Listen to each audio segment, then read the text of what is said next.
Hello and welcome back to another AutoCAD tutorial. Today we are going to cover how to use array. Right now we are looking at three different arrays. One where we array an object along Y and X. The second type where we array an object along the path curve. And we will also cover the third type where we array an object around center. So we are going to cover these three arrays one by one. Without further ado, let's dive in. The first thing I want to do is draw a simple rectangle. Now, on my keyboard or here, even in the ribbon, we can click on this arrow here and we get three types of array.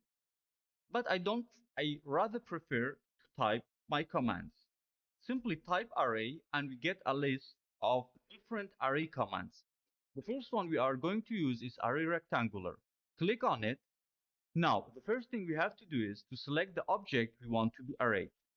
Now, after selecting it, hit enter, and as you see, we get an array of the rectangle.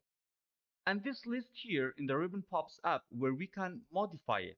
For example, I want the rows to be 6, and the columns and the rows to be 4.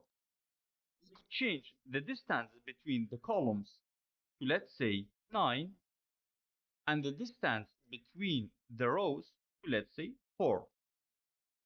Once you are satisfied with the result, click on Close Array. So now we did an array rectangular. Let's cover the second type of array. For that purpose, go to Draw and choose Spline Fit. Let's draw a simple path. Let's draw a simple path. Enter with the spline command.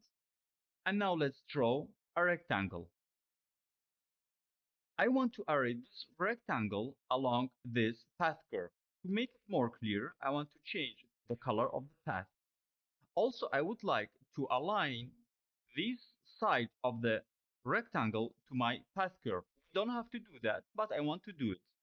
So, rotate, click on this point. Now, once the rotate command is activated, R, enter to rotate by reference. I'm going to make a whole tutorial about rotate by reference.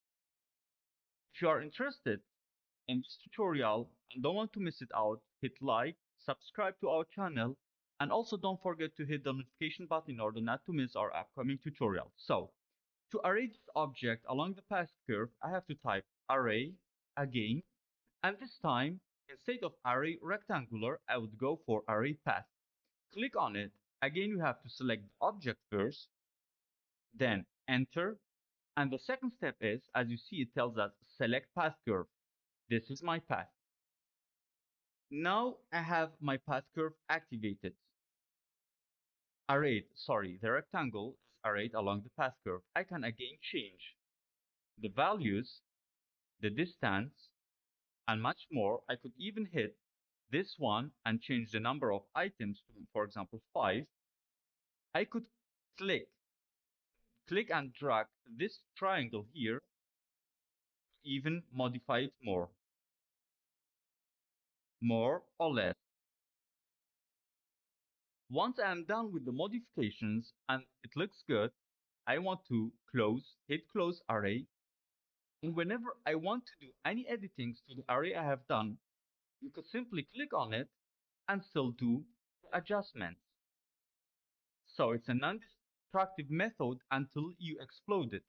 And even here with the array path, click on it and we could still change its values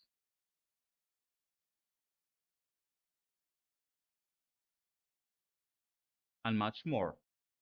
So let's move on and go to the final type of our array. For that purpose, I want to draw a circle and draw a simple line from the center to outside. So I want this line very useful for drawing stairs and especially spiral or circular stairs. Very used. So what to do? We type array again, and this time we choose array polar. Again, select the object. Once we did so, click enter. Now specify the center point of array. We specify the center of the circle. Click on it And as you see, we get the object arrayed around center. We can change the number of items. I would like to have 18. We can even change the fill angle to 180. And many more modifications we can do so. Again, we can click on the stir and still change the values. If you want to explode it, simply type explode, and now it becomes regular lines. That was it for our today's tutorial. We covered array rectangular, array path, and array polar. If you like the tutorial, subscribe and hit the notification button in order not to miss our upcoming tutorial.